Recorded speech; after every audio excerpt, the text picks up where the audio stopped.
wabarakatuh. Selamat siang, bersama saya Anggela Anggunsari, Program Studi Komunikasi dan Penyiaran Islam, Fakultas Usuluddin Adab dan Dakwah, Universitas Islam Negeri Fatmawati Soekarno Bengkulu. Pada kesempatan ini, saya akan mempresentasikan bahasan tentang kelompok sosial. Tentunya, sebagai makhluk sosial, kita membutuhkan interaksi dengan sesama makhluk sosial. Kebutuhan interaksi ini merupakan kebutuhan mendasar yang jika tidak dipenuhi, kita bisa merasakan jenuh, bahkan sampai stres. Pengertian kelompok sosial. Definisi tentang kelompok sosial sudah banyak diungkapkan oleh para ahli. Nah, di sini kita mengambil 3 pendapat para ahli. Yang pertama yaitu Surjono Sukanto. Profesor Sosiologi dari Universitas Indonesia ini mendefinisikan kelompok sosial sebagai kesatuan-kesatuan atau himpunan manusia yang hidup berdampingan karena memiliki hubungan yang saling timbal balik dan saling mempengaruhi satu sama lain. 2. Menurut Kurt K. Humans, sosiolog asal Amerika Serikat ini mendefinisikan kelompok sosial sebagai kumpulan individu yang saling berinteraksi, melakukan kegiatan, dan memiliki perasaan yang mendorong untuk membentuk sesuatu yang terorganisir secara menyeluruh dan saling timbal balik. 3. Menurut Paul B. Horton dan Kester L. Hunt, kedua sosiolog ini mendefinisikan kelompok sosial sebagai sekumpulan manusia yang sadar akan keanggotaannya sebagai makhluk sosial, kemudian saling berinteraksi satu sama lain.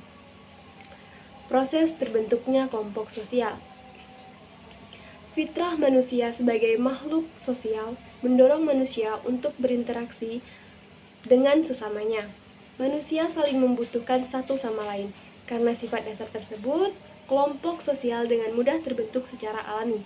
Adanya interaksi menjadikan mereka berkumpul, membuat kelompok baik terorganisir atau tidak, lalu membuat kegiatan di dalamnya. Selain itu, ada beberapa dorongan yang menjadikan manusia butuh untuk berkelompok. Pendorong-pendorong tersebut antara lain yaitu 1. Dorongan untuk bertahan hidup, 2. Dorongan untuk meneruskan garis keturunan, 3. Dorongan untuk meningkatkan efektivitas dan efisien pekerjaan. Macam-macam kelompok sosial. Kelompok sosial terbagi menjadi beberapa macam dan kategori.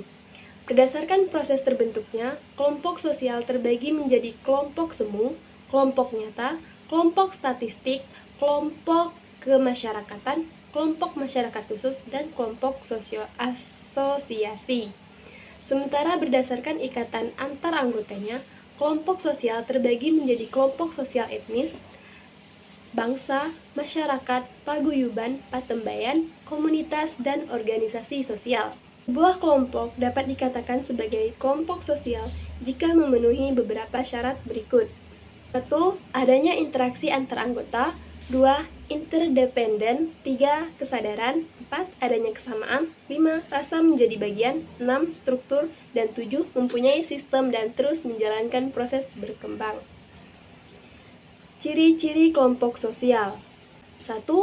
Adanya motivasi, dorongan, dan motif yang sama antar satu individu dengan yang lainnya. 2. Adanya pembagian tugas atau penegasan fungsi sehingga masing-masing memiliki kesadaran peran dan wewenangnya di dalam kelompok. 3. Adanya akibat dari interaksi yang dilakukan oleh anggota satu dengan anggota lainnya. 4. Terbentuknya norma di dalam kelompok yang sesuai dengan nilai-nilai yang diusung oleh anggota.